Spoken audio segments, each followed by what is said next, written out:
Krishna was never born, but we celebrate the birth. Yet it is born. This is the fun.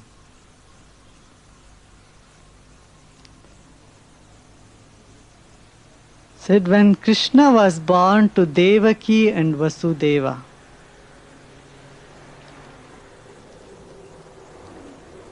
Vasu means breath, the prana.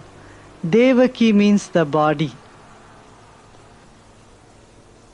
When Devaki and Vasudeva, they were in prison by Kansa. Kansa means the ego.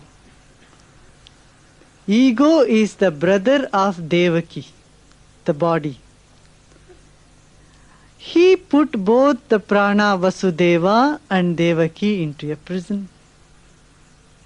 So the ego imprisoned body and the prana. In that prana, what was born is the bliss, Ananda. That's why Krishna is called Nanda Lala. Means the deer. Nanda means Ananda, blissful. Embodiment of bliss, embodiment of infinity, embodiment of knowledge. Within this small body, you are able to experience the infinite space. See, Krishna is always depicted in blue color. You know what is blue color? Means it is so transparent, the body is as though it is not there. He was not a blue baby. Certainly not. Even Shiva and Krishna, it's all, people have depicted them in blue. That means it's not just the physical body, but inside is infinity. Like the sky is, whatever is infinity is represented by blue. Sky is blue, ocean is blue. The great, the big, infinity. Enormous depth.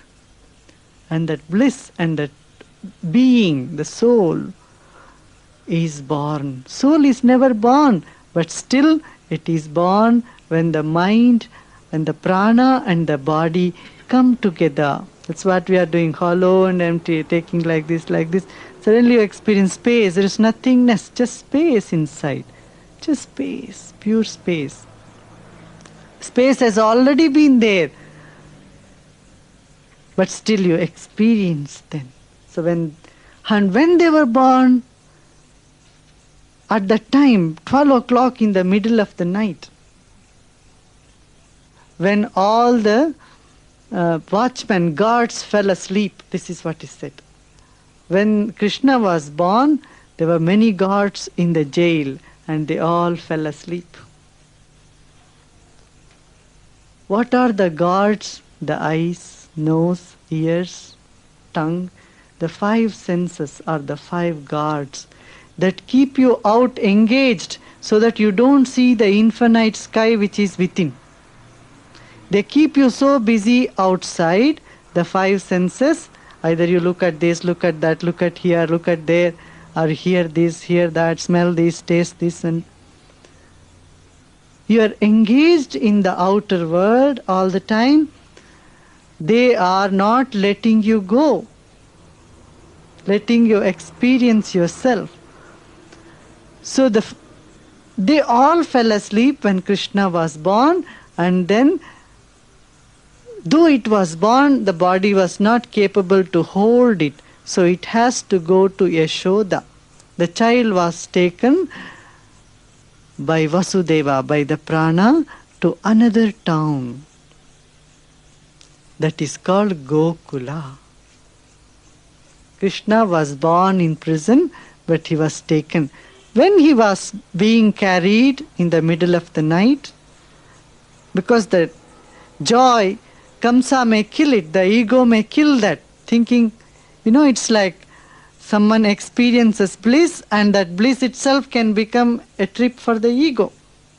So the ego in turn destroys the infinity, the joy, the bliss. So in order to protect that, the prana, the breath, takes him across the river of love. Yamuna is the symbol of love. So by yoga, by meditation, the infinity is born, but yoga alone cannot handle it. What is needed to nourish it is devotion, is bhakti, is love. So love can sustain the bliss. And bliss is essentially born by uniting ourselves into that aspect. So just meditation, just yoga is not sufficient.